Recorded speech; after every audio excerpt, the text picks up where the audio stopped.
But I found in Experian that people are really quite excited by what it is that we're trying to do. I think lots of people want to do more of this, but because they are so busy with their day jobs that they kind of try and do it in and around everything else that they're trying to do. So when the data exchange team was launched, which was about 18 months ago now, I think everybody was really excited that we would actually have a specific team focused on doing new and innovative things and being responsible for the new products and services and things that Experian are going to be delivering in 3 years or 5 years or 10 years. So now when they have these ideas, they can come to us as a team and say, oh, I really think that Experian should be looking at this. These are the reasons why. I don't necessarily have the bandwidth right now to take this forward, but I hand it over to you guys and you see what you can do with it and you see you can make it fly. I feel like that is what obviously what you're doing is what's driving the future growth of Experian. Like you're looking at the future, what's going to be useful to our clients. So you're thinking of these things.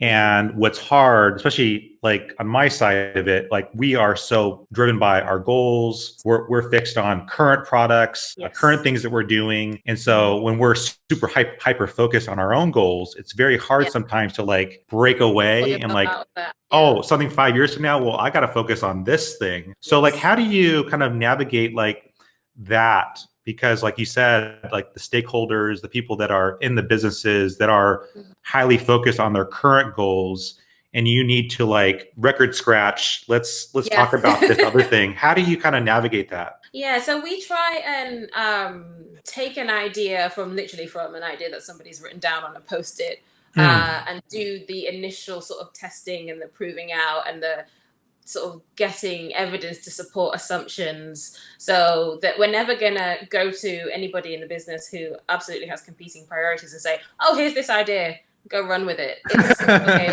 let's prove it out. Let's prove that there is market. Let's prove that customers actually want it. Let's build POCs or MVPs or any of the other cool 3-letter acronyms I could throw in there. But let's build it to the point where it's actually something that's working, that's functioning, that we've tested with customers or with consumers, and we've proved out all of the beginning stuff and the niggly bits. So we will only hand it over to a business when we know that it's something valuable that they can go after, so that it's something that's worth them shifting some of their priorities around to try and put it right at the top of the queue. So we would never say, oh, here's an idea, here's some slides, off you go, because guaranteed it will fall off the bottom of the to-do list faster than you could blink.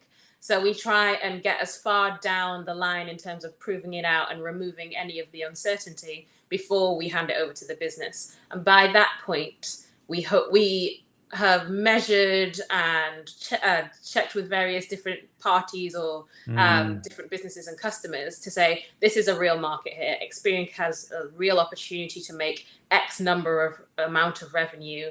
Now, at this point, when it's getting to sort of operationalize and scale, that's when we would hand it over to the business, when we know it's like a credible thing that we want them to be working on. What do you do about those ideas that are like super exciting, but there isn't enough like data to support that thing, right? Because sometimes you're working on something where it's like you can get data on what the market wants, but then there's those things that are like really cool ideas, but you're like, oh man, I don't have enough data to support this. That's always really frustrating, because sometimes you do just want to do the really cool and exciting things, but if the data isn't there to support it, if we can't find the evidence, then we can't justify spending time and spending resource on it.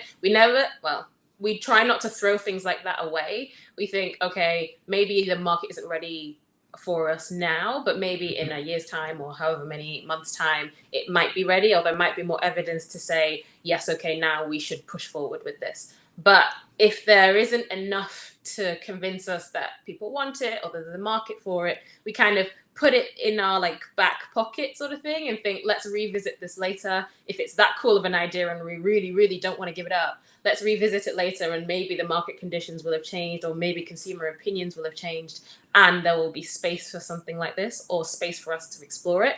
So we won't throw it away if we think it's really, really cool, but we won't just push ahead with something just because it's cool, even though there's no obvious place for it in the market. Thank you so much for checking out this clip from the Data Talk podcast. To watch the full episode, you can either go to the Experian blog. The URL is experian.com/datatalk, or you can click on the link, which is found in the description of this video.